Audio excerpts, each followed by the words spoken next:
Good evening. Tonight I'd like to talk to you about something that comes up a lot in my political science classes and sometimes in history, and that is the origin of rights. Who gives you your rights? And historically, over the years, what I've done, I've asked students this question: where do your rights come from? Who gives them to you? And too often I have heard the answer: the government gives us rights. Uh, no. And then when pressed on it, students will say the Constitution gives us our rights. Wrong again. Here's the way that I see it based on a couple thousand years of Western political theory. And that is, and this is very important, your rights come from something greater than mankind in all or any of his works. Now, since government is a creation of man, that doesn't qualify. Governments may want you to think that they're giving you your rights, but it's not true, because if government gives you anything in terms of an ability to do something, it's a permission, not a right. And rights are unalienable. Permissions can be withdrawn. You can't give up your rights. That's what unalienable means. You can have them violated for sure. It happens all the time. But you cannot give them away. And they are bestowed by a force greater than man or any of his works. This is very, very important. Now, most people will look at this and say, well, what is this force that's greater than man? And the easy answer, and for them the correct one, for most people, is simple: it's God. It can be the old Hebrew guy in the sky, the traditional view that is even carried through the Family Guy. It can be the traditional Judeo-Christian God. It can be Allah. It can be the Holy Trinity. It can be however you see a supreme being. It can be whatever force, whatever greater power you might recognize in an Alcoholics Anonymous meeting. It's greater than you. The founding fathers, many of them were deists. They believed in a God who created mankind and then basically went off and did something else, left us to our own devices. That qualifies too. That vision of the Almighty qualifies. Now, some of you may be thinking, what about the non-believers out there? And I will admit this, I am one of them. I'm an atheist. It's just the way it is. I've been an atheist like 2/3 of my life. But I still hold to this basic premise that rights come from a force greater than mankind or any of his works, from something greater than us. So we are not left out by this vision, this perspective on the origin of rights. Rights can come from natural law. Natural law is bigger than we are. Natural law is immutable. Many people will have many different visions of natural law. The way I look at it, it's based on Immanuel Kant's division of the two types of knowledge. On one hand, you have a priori knowledge, things that you know just intrinsically because you're born, you're put in this earth, you know. The other are a posteriori knowledge, which you acquire through experience, teaching, and learning. The best examples I've heard of this that really sum it up, and I'm sure that Immanuel Kant is spinning on his grave over this. It's something that I used to teach in the local community college, and one of the students came back to me years later and said, in like 4 years of learning a 2-year degree, this is the only thing he could remember. And the example comes from two great American philosophers named Beavis and Butthead. They said, you're born knowing how to take a dump, but you have to be taught how to do it in the toilet. The first is a priori, you're born knowing this. The other one is when your parents on the toilet train or house break you, you have to learn. A priori, a posteriori. It's the only thing he said he could remember from his higher education. And yes, you're welcome. But natural law is greater than us. It's not a conscious force like, say, a personalized God. But it's bigger and better and stronger and more enduring than any human being. It is. That's it. And this is how I look towards the origin of rights for non-believers. It can be a posteriori knowledge. Now, there are as many visions of this, probably more, than there are people. And it's not incompatible with religious belief. So it covers everything. Now, who receives these rights? I will put it to you that it is the individual. The smallest minority there is. You and me and anyone else that's in the room, not a group, but each individual. That we have our immutable and unalienable rights, which are discussed constantly by political theorists, and as I'm discussing now, and they flow from this greater force. Now, where government comes in, government, per social contract theorists, I'm thinking Jean-Jacques Rousseau, John Locke, even in his own harsh portrayal of it, Thomas Hobbes, saw government as taking place as governing, doing its government thing with the consent of the people, an aggregate of individuals. It's not like you have to approve of every government action over you, but there's an implicit acceptance of the legitimacy of government. This flows from the individuals, this flows from the body politic, the people who get their rights from up above, whether it's natural law, God, or Allah, or Odin, All-Father, whomever. But people get their rights, and one of them is the right to consent to be governed. Now, where this gets to be dangerous, and has been for a lot of regimes, is that they believe that their ability, their legitimacy to govern, comes straight from God. By the grace of God, yo soy el rey. I am the king. Well, forget about it. And this is something that was, you don't hear so much today, but was certainly a bone of contention in the 15th, 16th, and 17th centuries.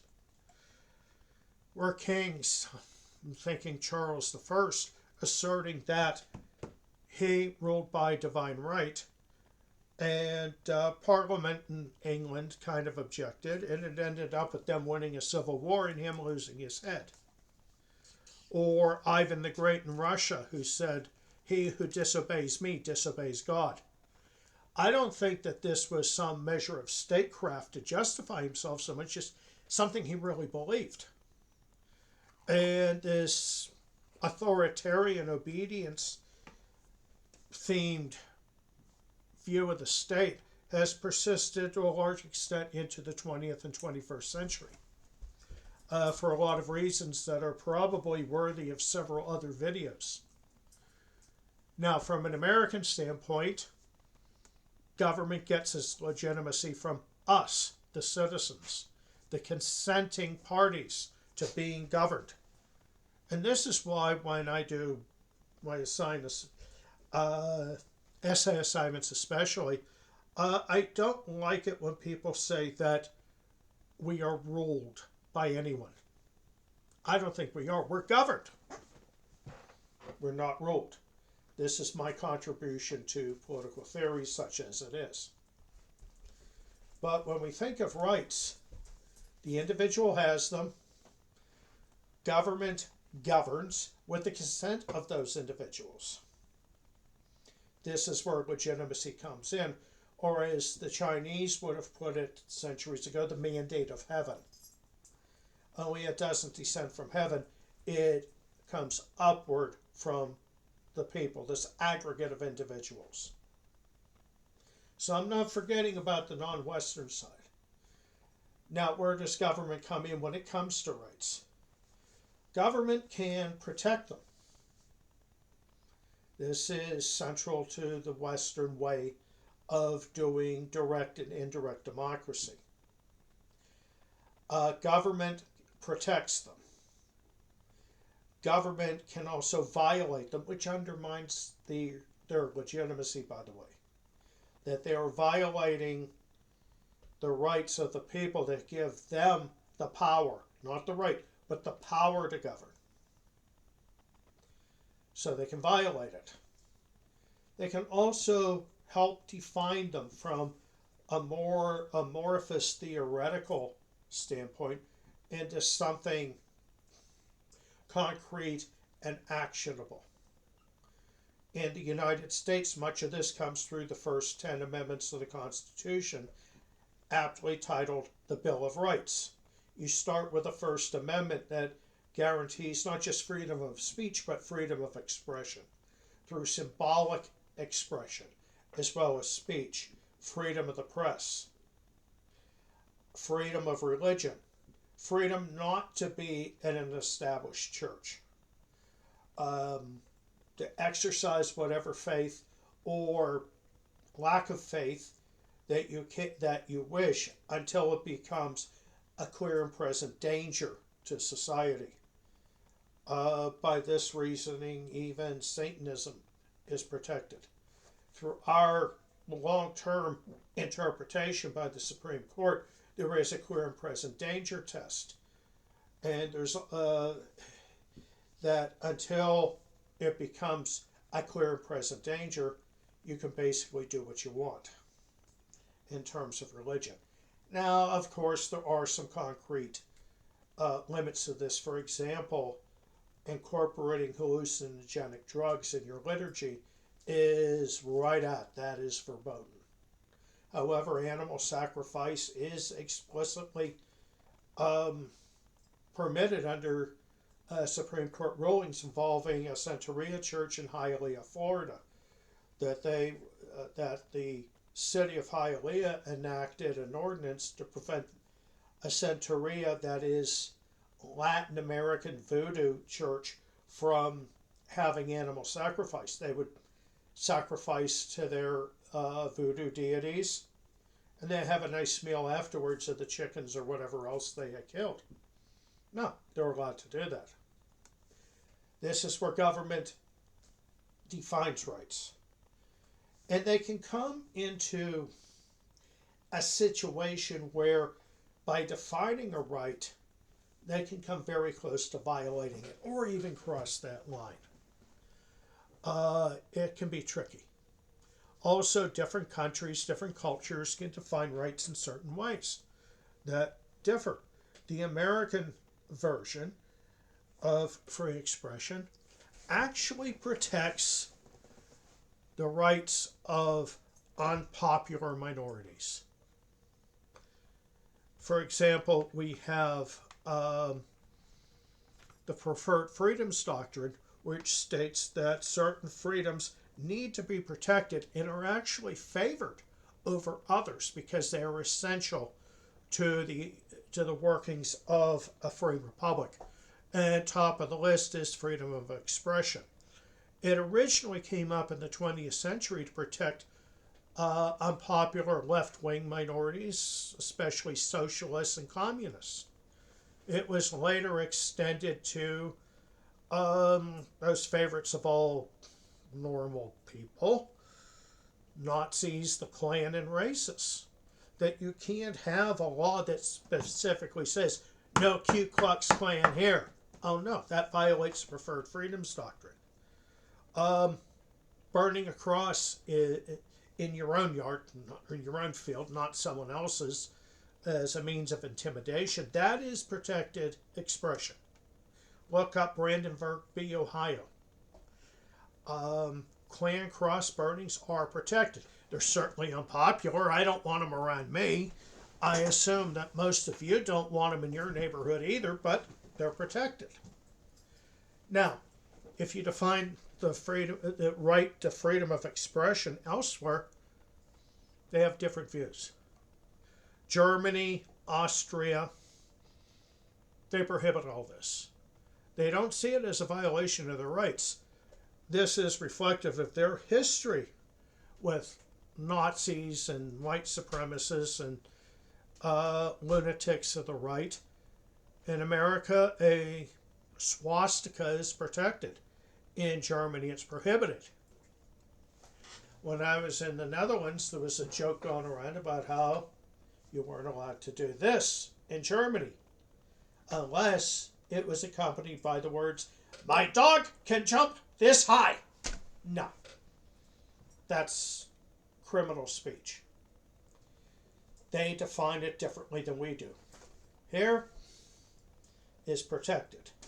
Burning a flag is protected speech under Texas v. Johnson. Although I've told students, you have your constitutional rights to burn a flag, and I have my God-given right, God I don't really believe in, but I have my right to kick your ass and then tell the cops afterwards you tripped over a curb. That different countries, different societies can define these rights differently, sometimes in ways that are inimical to others, even within related cultures. As we see with Western Europe, with their views of the Nazis and their expression in speech, and our protection of unpopular minorities, including said Nazis. Even the Illinois Nazis, which I hate Illinois Nazis, but they're protected. Yeah, that was Arcane Blues Brothers reference if you're too young for that. But always remember this. The origin of rights comes from something higher than you or me. It comes from a deity, if you will. Or, if you don't believe in a deity, it comes from that a priori natural law. This is the origin of your rights. They come from something bigger than you are. So government never, ever gives you your rights. Government can give you permissions, it can give you licenses, but not your rights. Those are unalienable. You can't give them up. And they cannot legitimately take them from you, except in some very narrow circumstances. For example, your right to life, liberty, and the pursuit of happiness. All three can be taken away if you're a convicted murderer on death row. You lose the right to life because you're going to be executed. You lose your liberty by being in prison. And unless you really like being in the Gray Bar Hotel, you lose your full right to pursuit of happiness. I'm not saying that jails are wrong, prisons are wrong, and let's defund the police. Far from it.